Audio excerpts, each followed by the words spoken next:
Hi, ಎಲ್ಲ ಹೇಗಿದ್ದೀರಾ? Hope you all good. ಒಂದ್ಸಲ ಬ್ಲೌಸ್ಗೆ ನೀವು ಈ ಟ್ರಿಕ್ಸನ್ನ ಟ್ರೈ ಮಾಡಿ. ಇವಾಗ ಯೂಶ್ವಲಿ ನಾವು ಬ್ಲೌಸ್ಗೆ ಈ ರೀತಿ ಸ್ಟಿಚ್ ಮಾಡಿ ಅಟ್ಯಾಚ್ ಮಾಡಿದಾಗ ಬಟ್ಟೆ ಎಲ್ಲ ಈಜ್ಕೊಳ್ಳುತ್ತೆ. ಸೊ ಈ ಟ್ರಿಕ್ನ ಟ್ರೈ ಮಾಡಿದ್ರೆ ನಿಮ್ಮ ಕ್ಲಾತು ಸೈಡಲ್ಲಿ ಈಜ್ಕೊಳ್ಳೋದಿಲ್ಲ. ಸೊ ಈ ರೀತಿ ಸೈಡಿಗೆ ಫ್ರಂಟಿಂದ ಸ್ಟಿಚ್ ಹಾಕ್ಕೊಂಡು 1/2 ಇಂಚಿಗೆ ಬ್ಯಾಕ್ ಸೈಡ್ ಟರ್ನ್ ಮಾಡಿ ನೀಟಾಗಿ ತುದಿಗೆ ಸ್ಟಿಚ್ ಹಾಕಬೇಕು.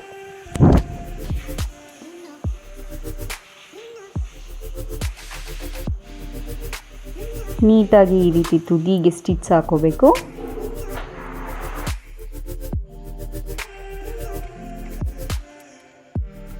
ಈ ರೀತಿ ನೀಟಾಗಿ ಫೋಲ್ಡ್ ಮಾಡ್ತಾ ಕಾರ್ನರಿಗೆ ಸ್ಟಿಚ್ ಮಾಡ್ಕೋಬೇಕು.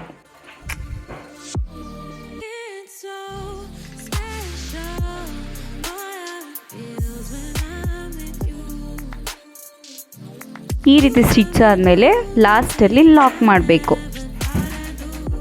ಎಕ್ಸ್ಟ್ರಾ ಥ್ರೆಡ್ಸ್ನೆಲ್ಲ ಕಟ್ ಮಾಡ್ಕೋಬೇಕು. ಫೈನಲ್ ಈ ರೀತಿ ಬರುತ್ತೆ. ಸೊ ಸೇಮ್ ರಿಪೀಟ್ ಆ ಸೈಡ್ ಕೂಡ ಮಾಡ್ಕೋಬೇಕು. ಈ ರೀತಿ ಮಾಡಿದ್ರೆ ನಮ್ಮ ಕ್ಲಾತು ಥ್ರೆಡ್ ಬಿಟ್ಕೊಳ್ಳೋದು, ಈಜ್ಕೊಳ್ಳೋದು ಆ ರೀತಿ ಎಲ್ಲ ಆಗಲ್ಲ.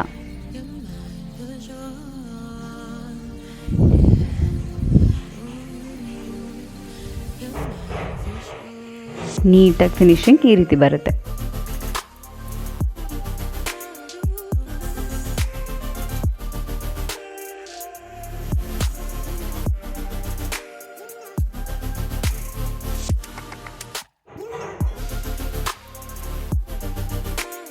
ಇಲ್ಲಿ ಎಕ್ಸ್ಟ್ರಾ ಕ್ಲಾತ್ನ ನಾನು ಕಟ್ ಮಾಡ್ಕೊತಾ ಇದ್ದೀನಿ.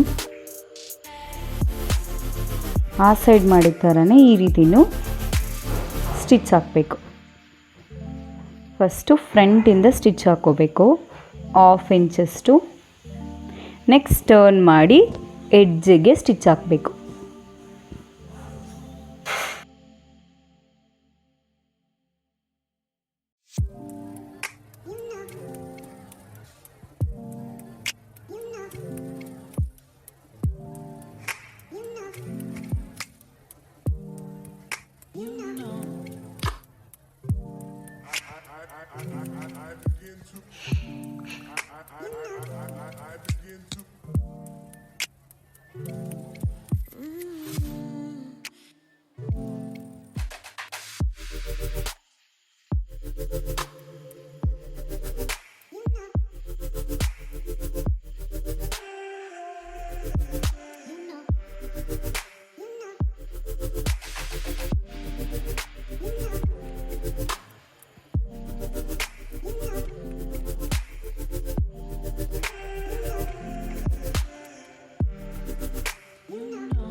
ಫೈನಲ್ ಲುಕ್ ನೋಡಿ ಈ ರೀತಿ ಬರುತ್ತೆ. ನೀಟಾಗಿ ಬರುತ್ತೆ. ಥ್ರೆಡ್ ಬಿಟ್ಕೊಳ್ಳೋದಾಗಲಿ ಸ್ಟಿಚ್ ಬಿಟ್ಕೊಳ್ಳೋದಾಗಲಿ ಆ ರೀತಿ ಏನೂ ಆಗಲ್ಲ. ಇವಾಗ ನಾನು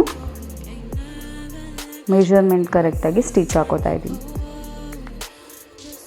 ಸೊ ಫೈನಲ್ ಆಗಿ ಕಂಪ್ಲೀಟ್ ಆಗಿದೆ. ನೀವು ಈ ಟ್ರಿಕ್ಸ್ನ ಟ್ರೈ ಮಾಡಿ. ಥ್ರೆಡ್ ಬಿಟ್ಕೊಳ್ಳೋದು, ಸ್ಟಿಚ್ ಬಿಟ್ಕೊಳ್ಳೋದು ಆ ರೀತಿ ಏನೂ ಆಗಲ್ಲ. ಒನ್ಸ್ ಟ್ರೈ ಮಾಡಿ.